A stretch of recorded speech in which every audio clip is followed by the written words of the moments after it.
Interesting idea in the song, the God of the day is the God in the night. But there's no night where God is, because he shines brighter than the sun. So there could be no darkness anywhere near he is.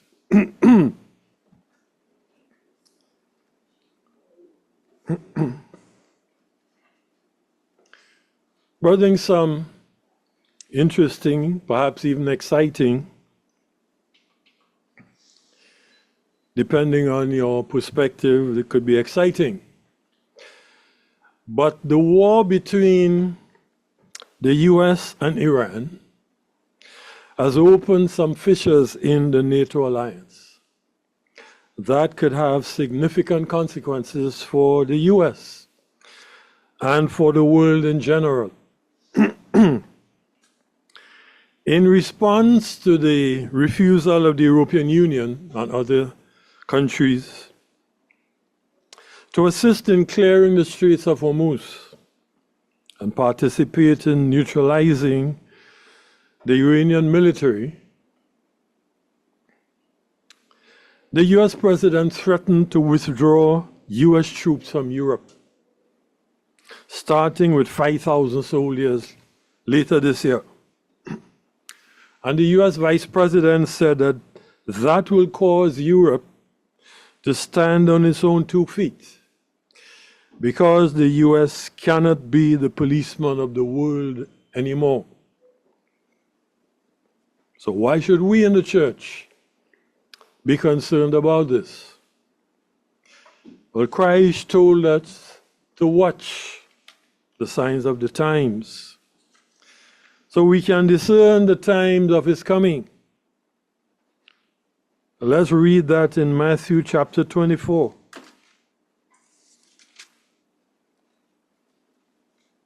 Matthew 24. And let's look at verse 3 to 8. Now, these are Christ's direct words to his disciples, responding to a query from them. It says, and as he, Christ, sat on the Mount of Olives, the disciples came to him privately, saying, tell us, when shall these things be? And what shall be the sign of your coming and of the end of the world, or the end of the age? And Jesus said unto them, take heed that no man deceive you, for many shall come in my name, saying, I am Christ. They're going to talk about me, and shall deceive many. And you shall hear of wars and rumors of wars. See that you not be troubled, for all these things must come to pass, but the end is not yet. For nation shall rise against nation, and kingdom against kingdom, and there shall be famines and pestilences and earthquakes. We had one a couple of days ago. In diverse places. All these are the beginnings of sorrows. And let's drop down to verse 42.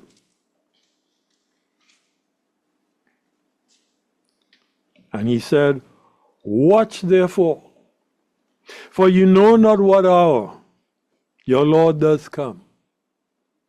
But know this, if the good man of the house had known what watch the thief would come, he would have watched and would not have suffered his house to be broken into. Therefore be you also ready, for in such an hour as you think not, the Son of Man will come. But how is this related, brethren, to anything Christ said? The things in Europe with Trump and European Union. Well, today we want to take a look at the signs of the times as Christ delineated. And if you want a title, it is Signs of His Coming. signs of his coming. Let us return to that US decision to withdraw troops from Europe and reduce its military presence, and look at the implications of this action. Now, NATO was formed just after World War II to defend Europe against the military action by the Soviet Union. At that time, Europe's economy was shattered, and the US helped them by offering loans through the Marshall Plan, etc., that rebuilt Europe.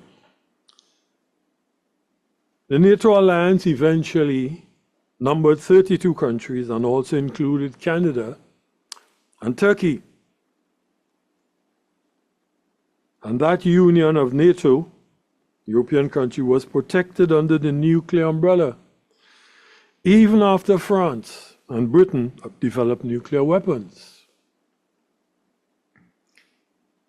Now, immediately after Trump made this threat, the Spanish Foreign Minister, José Manuel Albares, he told Politico Brussels Playbook that the EU must get its own military.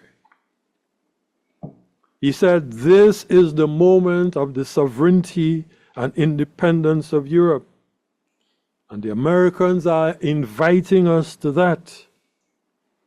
He said, we have to be free of dependence. Free of dependence means to be free of coercion. They viewed that threat as a coercion, whether it comes to tariff or the use of military threats, and free of the consequences of someone else's decisions. So this, as they say, was a clapback to the president's statements. Now, a drawdown of US troops means a weakening of the NATO alliance, however minimal. And if that includes removal of equipment, especially the nuclear umbrella, then Europe will begin to feel extremely vulnerable, given the might of the Russians and the Chinese, both of whom are nuclear-armed superpowers. Their conventional weapons alone will also cause Europe great concern, not to mention the Air Force, their Navy, which also have nuclear capability, and is much greater than that of Europe. Both Russia and China, each of them have more nuclear missiles than Europe. They have larger air forces. They have larger ground forces. And without the US defense umbrella, Europe is almost totally defenseless against a massive attack by missiles, aircraft, and drones. So what does Europe do? Accept its new vulnerable status, cognizant of what happened in Ukraine, Georgia, and in the Crimea? In an immediate response, the German Defense Minister, Boris Pistorius, he said the drawdown was expected, and European nations needed to take more responsibility for security. And he stressed recent efforts by Germany to boost its armed forces, accelerate procurement, and develop infrastructure. A NATO spokesperson by the name of Alison Hart, she said the transatlantic alliance was working with the US to understand the details of their decision on force posture in Germany. Clumsy language that they use in these diplomatic. She said this adjustment underscores the need for Europe to continue to invest more in defense and take on a greater share of the responsibility for our shared security. And she added, noting progress towards a target among NATO allies to each invest 5% of its economic output to defense. And the EU Defense Commissioner, Andreas Kubilius, who is a former Prime Minister of Lithuania, he suggested the creation of a permanent 100,000 man standing European military force to reduce the EU's reliance on US security guarantees.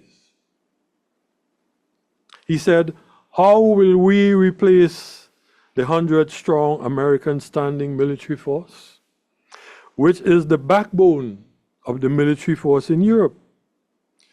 Who will form our European standing backbone military force? Germans? He's posing the question, and perhaps a hint. Germans? He said a collection of 27 bonsai armies. That's the number of countries in Europe. They look nice, but they are clipped, cut down, shrunk. And you know what bonsai is? These Japanese trees that they have growing a couple of feet, and they look nice. But armies that are bonsai can't match up against the Chinese army, which has got over what, 10 million people? He also advocated, note this, for the creation of a European Security Council comprised of 10 to 12 European nations, note 10 to 12, that can make decisions over European defense quickly. Now, he is not the first politician to make such suggestions, but calls for a European military force are getting louder. On January 21st, earlier this year, the Spanish foreign minister called for the creation of a combined EU military ahead of an emergency meeting about Trump's Greenland threat to invade and occupy Greenland. He said a joint effort would be more efficient, notice, would be more efficient than 27 separate national armies, which is the current size of the European Union, 27 nations. So he wants a joint effort. They're not joint just yet.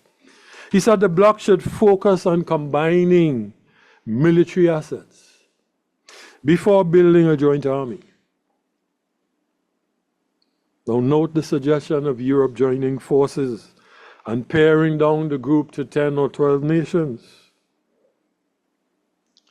The European Union, without the benefit of the US military presence, is very, very vulnerable. Many will regard such a situation as untenable, since Europe will be little more than a second-class power, unable to control its own destiny. So how then can she stand shoulder to shoulder, equal to the superpowers of the world? There is only one way, brethren. Europe will have no other choice but to unite. No choice. Not merely in a free trade association as they currently have, but in a military alliance that will fill the gap left by the US withdrawal from NATO and withdrawal of its forces. So could this decision by the US be the final straw that pushes Europe to unite militarily? Remember the words of Ursula von der Leyen, the President of the European Commission, that I read you some time ago, a couple of months ago. She said, lack of collaboration has led to inefficiencies in the development of defense capabilities and imposed additional costs on all member states. She said capability gaps can be closed through the acquisition of capabilities for high intensity warfare, in line with EU and NATO capability processes. She said the scale, cost, and complexity of most projects in these areas go beyond member states' individual capability. If it goes beyond their capability, what do they do?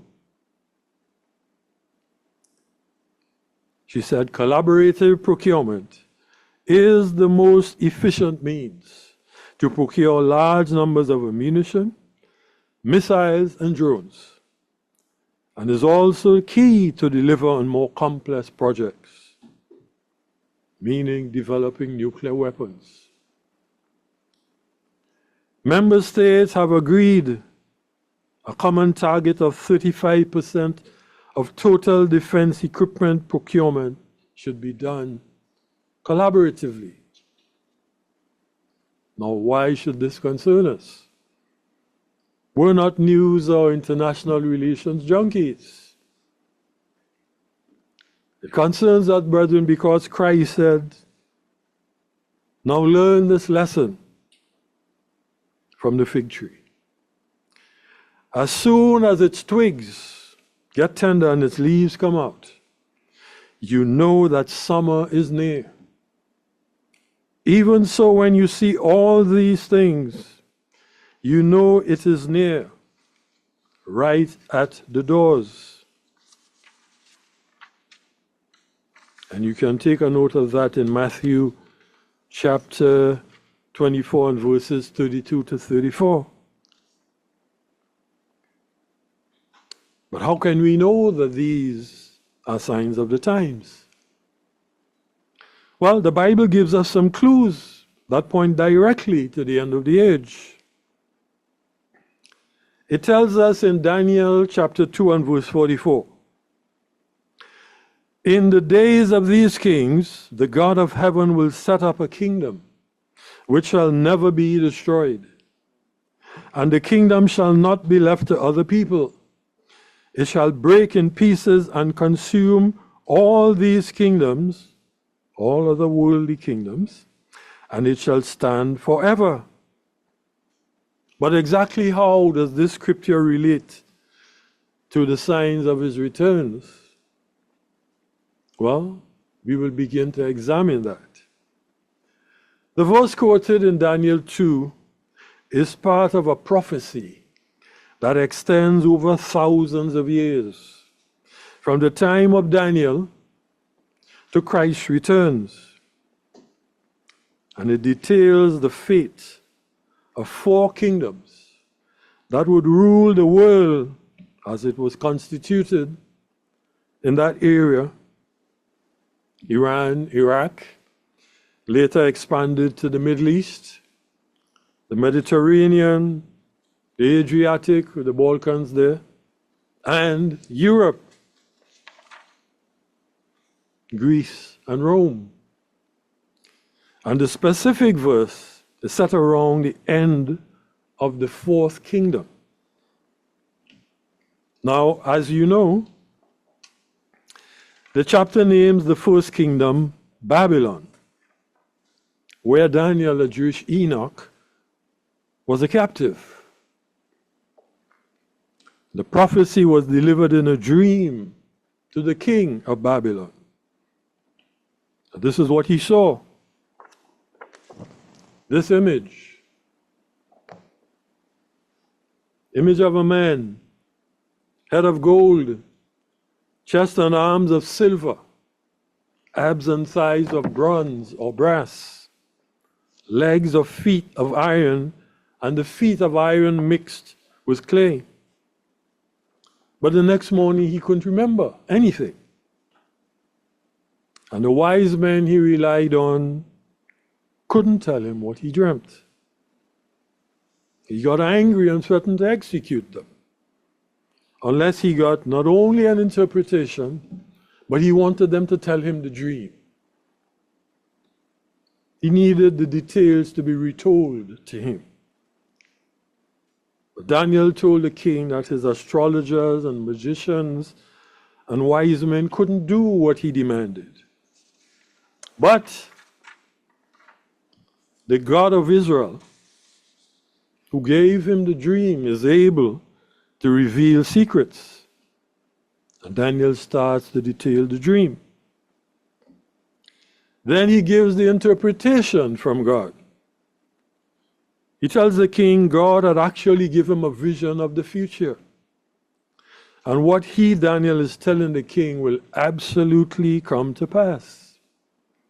And so, brethren, God is giving us those signs that we can use to test his word. Now we're going to go through this a bit slowly so you can clearly see how it relates to current day events. And it's a little bit complicated sometimes. The head of the statue, head of gold, represented Babylon. The chest and arms here represented the Medo-Persian Empire. But the second kingdom isn't named. It merely says the second kingdom is represented by the chest and arms of silver. Similarly, the third and fourth kingdoms aren't named in this prophecy here. Some characteristics of each are given, but they're not elaborated on. So how do we get the interpretation?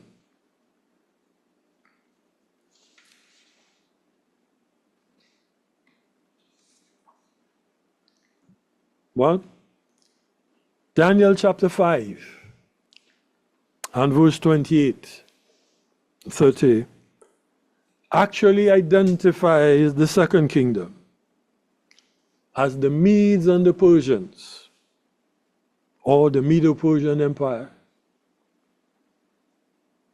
And chapter 7 of Daniel presents another dream, this one by Daniel himself.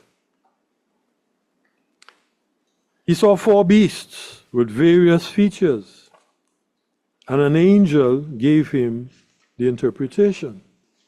Let's go to Daniel 7, and let's note verse 12.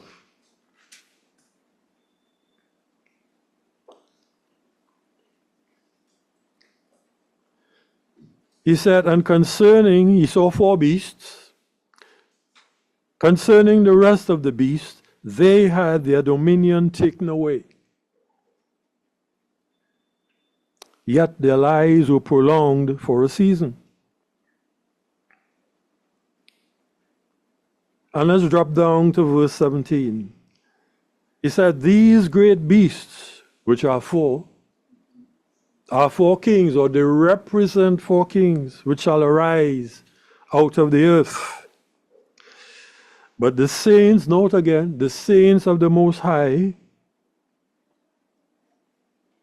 shall take the kingdom and possess the kingdom forever, even forever. Showing clearly that the dream has a parallel with what we just read in Daniel 2. Because the 4th kingdom, we had Daniel 44 telling us, the kingdom will be given to the saints of the Most High, and the same language is used there. Now notice also, the interpretation here gives only additional features of the kingdoms, but does not name nor identify them. So let's go to another dream that Daniel had in chapter 8. And this vision also uses animals, this time a ram and a male goat or a he-goat. The male goat charged the ram, broke his horns, knocked him down on the ground, and trampled him in the dust. What does that mean?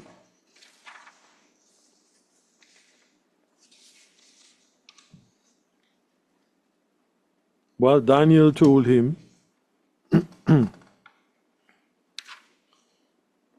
it represented, the vision refers to the time of the end. It's not happening right now, but it's going to occur sometime in the end. And let's note Daniel 8 and verse 20.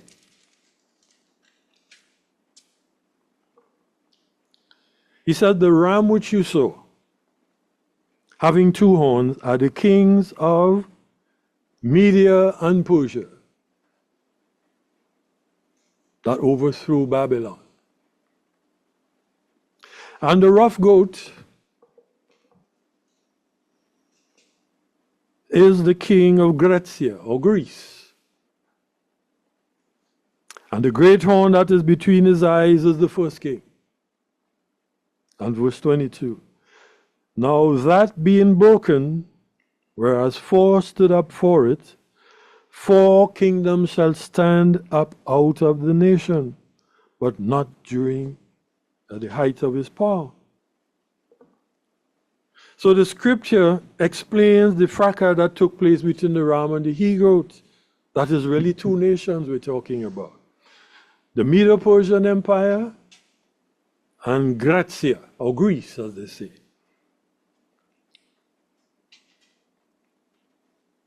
And what we're getting here is a prediction of the fate of the second kingdom of Daniel 2, with the chest of arms of silver, the Medo-Persian Empire, and the rise of the third kingdom of brass or bronze, which later became known as the Greco-Macedonian Empire. And if you read the verses, it details the death of its leader, Alexander the Great, and the subsequent fate of his kingdom. So the Bible gives us the three names of three of the kingdoms. Don't have to wonder. But it never gave us the fourth kingdom. Never did, by name. History, however, brethren, tells us the fourth kingdom was the Roman Empire. And Daniel 2:44 gave an aspect of that fourth kingdom, which will be in existence when Christ returns. Here's what he says. In the days of these kings shall the Son of Man, God of heaven, set up a kingdom. In the days of that fourth kingdom.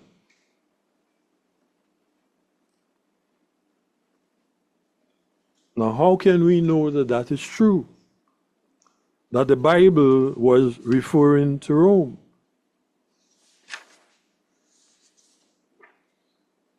Well,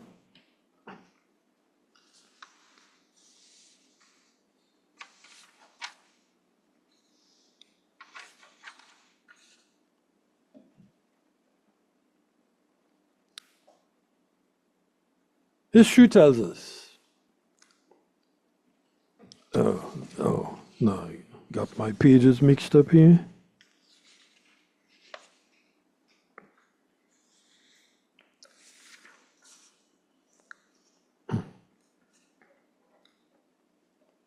Yeah.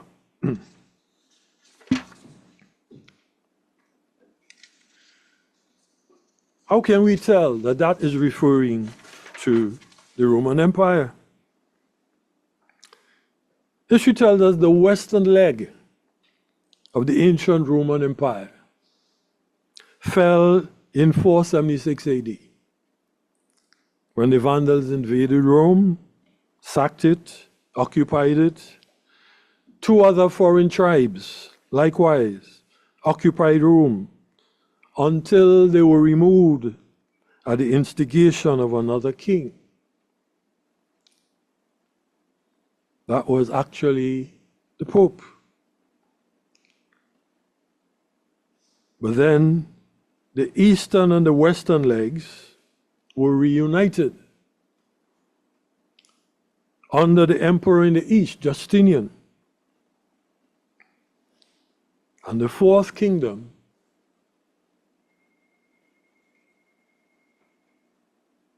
had a life extending for a long time, not continuously, but it was a periodic thing.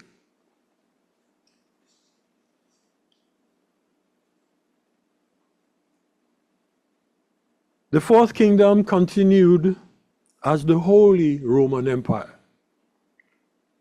because Justinian, who restored them, he received the papal approval. And other emperors actually professed Christianity and were coronated by the Pope. And the empire officially got the name Holy Roman Empire, beginning with Charlemagne, who came in sometime after. He didn't succeed him because a number of years went by before the empire rose again. It collapsed after Justinian died. But again, how can we be sure that the empire is going to last? Revelation 13, brethren. Revelation 13 tells us, it mentions a beast. The beast looked like a leopard.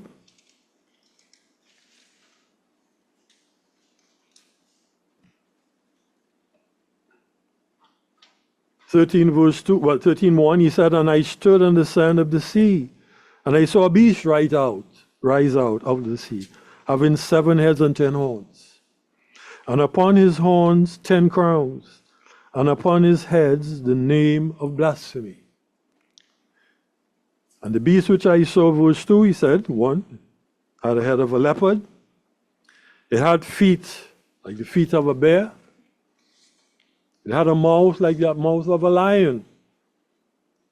And he infers that there was a head with 10 horns.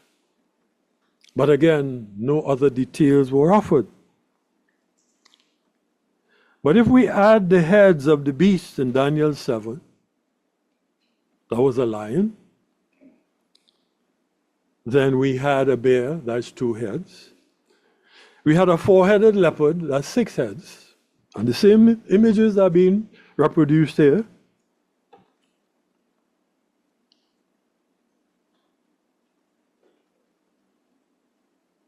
Same image being reproduced here. 4 heads of the leopard, that's 6 heads. And then you have a head with great iron teeth, 7 heads, and 10 horns. So we're seeing the same image being repeated, just slightly different according to the times. So the features of the beast in Revelation are described in reverse order to what we saw in Daniel. Why? Because the only kingdom existing at that time was the one represented by the head with the great iron teeth and the 10 horns, which is the Roman Empire, the 4th kingdom. The other 3 animal kingdoms had all passed into history. Babylon was long gone. Medo-Persia was long gone. Alexander's army was long gone. The Roman Empire occupied all of the territory that they had. So now we see all of these beasts on one beast that we see in Revelation 13 here. Because Rome occupied from North Africa all the way up to Britain, all the way up into what is called Asia Minor, going up into the Balkans, all their Rome occupied.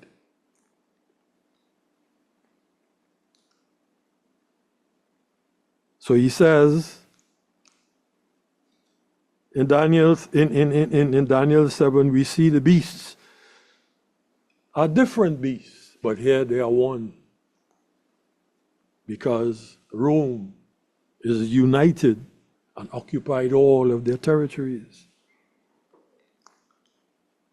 The beast in Revelation 13, in verse 3, he said, I saw one of his heads as it were wounded to death.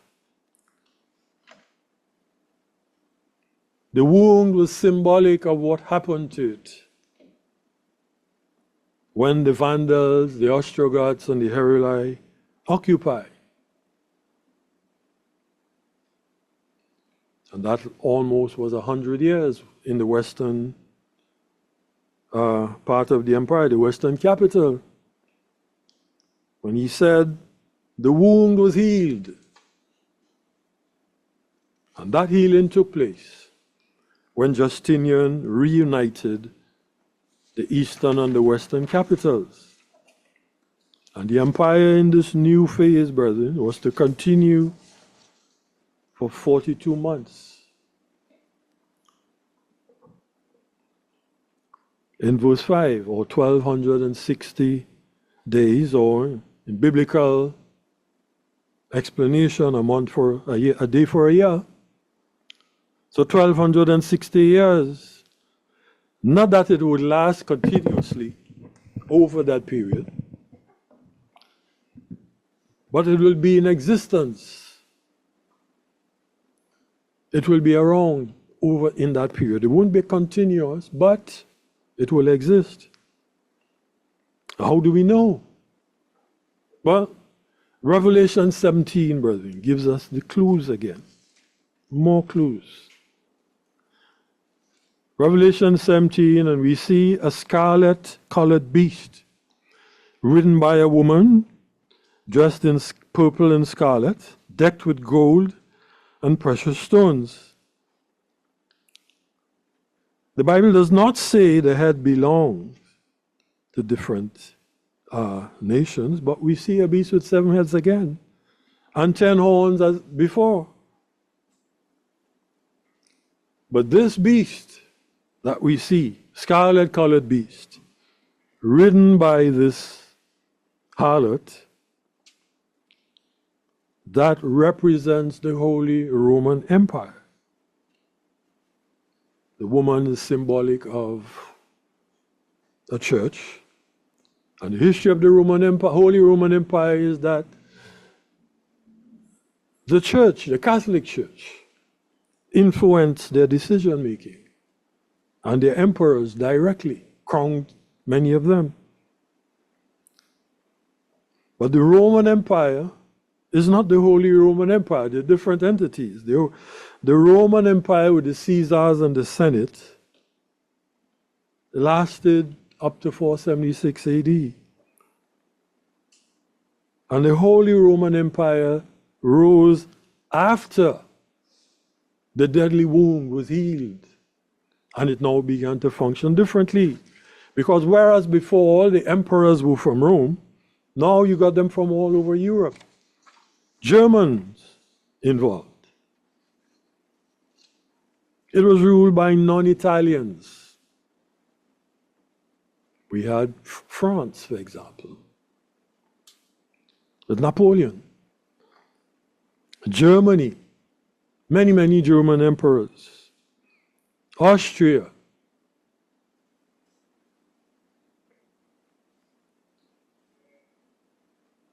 In fact, Austria held that position as Holy Roman Empire perhaps for the longest, continuously. And as I mentioned before, in the time when Columbus was being in this part of the world, and Spanish colonies were being set up from all the way from North America, going all the way down to Central and South America. The Catholic Church was very active. They were converting people to Catholicism. You had the Inquisition taking place. And of course, after the Inca and Aztec empires, Mayan empires were destroyed, the church, the Catholic Church, was there, making converts and indoctrinating them.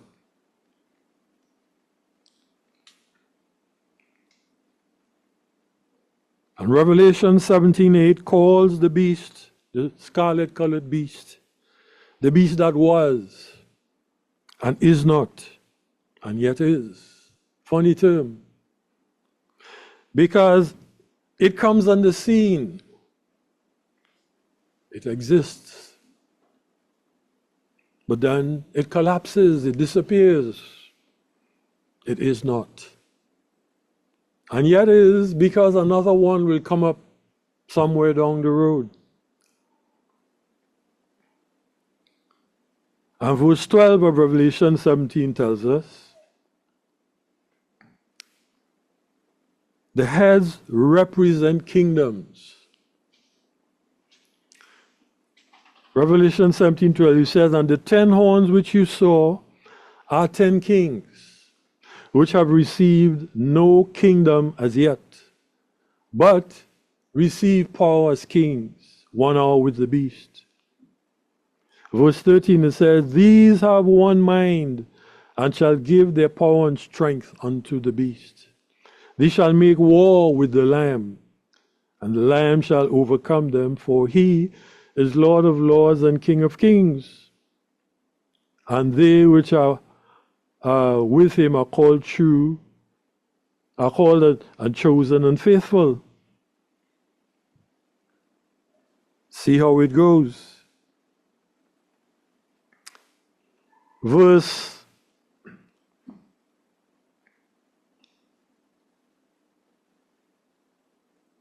10. But let's go back to verse 9. It says, here's the mind which has wisdom. The 7 heads, which you saw on the scarlet-colored beast, they represent 7 mountains or 7 kingdoms on which the woman, the church, sits, over which she has influence. And there are 7 kings, 7 rulers. 5 are fallen. And this booklet gives you some details on the 5 who are fallen. Final superpower. It gives us some details on the 5 who are fallen. So you have from Justinian, then you had Charlemagne, you had Otto the Great, you had the Habsburg Empire, and you had Napoleon, because Napoleon was also, he crowned himself as a Holy Roman Emperor.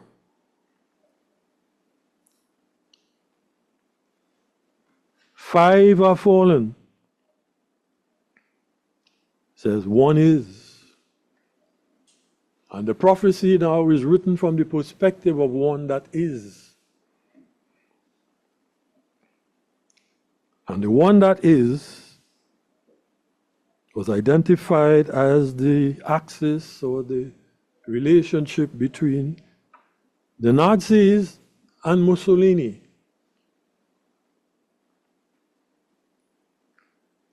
And if you see, there are pictures with both of them with the arms stretched out like this or like this, strutting. And as I mentioned last time, the Sound of Music had the Nazi occupation. When the Von Trapp family was singing, they were in Austria. And when the Nazis occupied Austria, they called it the Anschluss, they just walked in because they welcomed them in. And they wanted to impose Nazism on Austria.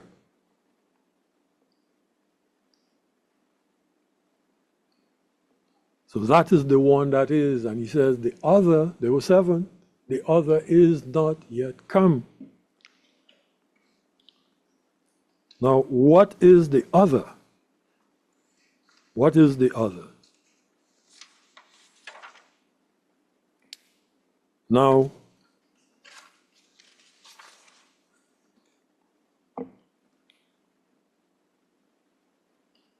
the other would be the final phase of this kingdom. And here's what the scripture says.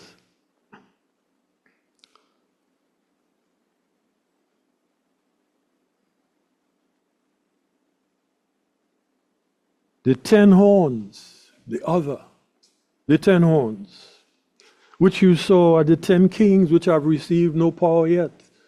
Daniel tells us that the 10 toes of that image will be in existence when Christ returns. Revelation 17 is echoing that same thing. There will be 10 kingdoms, 10 kings, who will be in power when Christ comes. It says there will be a short time, 1 hour with the beast, a short period of time. And what we're seeing today, brethren, is how these events are shaping up. Because the catalyst that will draw or cause the current Europe to come together and form that 10 king union is here. It is here. You and I have never seen the Holy Roman Empire. It never existed in our lifetimes. But we can see this could happen in our lifetimes. It will start this year when the president decides to withdraw his troops. And when he does that, Europe will have no other choices but to unite militarily in order to meet its security needs. And listen to its leaders, brethren. Hear what they say. They can see the sign and the writing on the wall. And they know that the only option left to them is to get together and form a military union. So how about us, brethren? Can we see that the branch is sending out new shoots? Are we watching as Christ warned his disciples? Ursula von der Leyen in her white paper detailed what Europe must do. And brethren, we perhaps aren't sensible enough because we don't have that kind of threats that Europe faces. But they are seeing the Russian bears, they say, right on their doorstep. Germany knows that 1/3 of its territory was occupied by the Russian army. And we've seen recent things. A Russian drone went into Poland somewhere there. So that they live with the threat, and they viewed what the president of the US said about occupying Greenland as part of the current threats that they faced. And they are nervous. How do we protect ourselves? How do we protect ourselves from all these people invading Europe? And so, brethren, I don't think we've ever seen more definitive signs of prophecy being fulfilled since the fall of the Berlin Wall. Look at the obvious decline of both Britain and the US. The economies. The US has a national debt of over $39 trillion. Its GDP is what, 31 trillion. But they owe 39 trillion. The UK cannot fund its national budget and is overrun with illegal immigrants. And it can't seem to find people who can run the country. They've had 6 different prime ministers in the past 10 years or so. 3 of them collapsed in what, a couple of weeks? You had Boris Johnson today, and the one who replaced him, Liz Truss, I think it was, lasted what, 2 weeks? The current prime minister may not last too much longer. So they may have to choose another one shortly.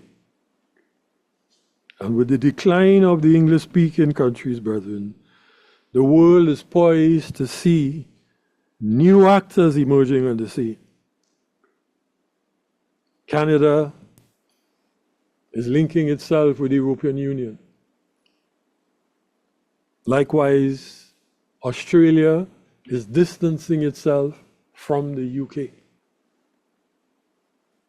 And so, brethren, let us be aware of events on the world scene. Because once the United States leaves Europe, Europe will be forced to produce a military. And once it does that, brethren, we see the hint, 10 or 12. It was said by one of them, we can't rely on 27, 10 or 12. And so, brethren, we could see within the next 3 years the emergence of this final revival, the other that is not yet come. We could see it appearing on the scene. And as the Bible says, when you see the shoots begin and new leaves coming up, know that the end is near, even at the doors.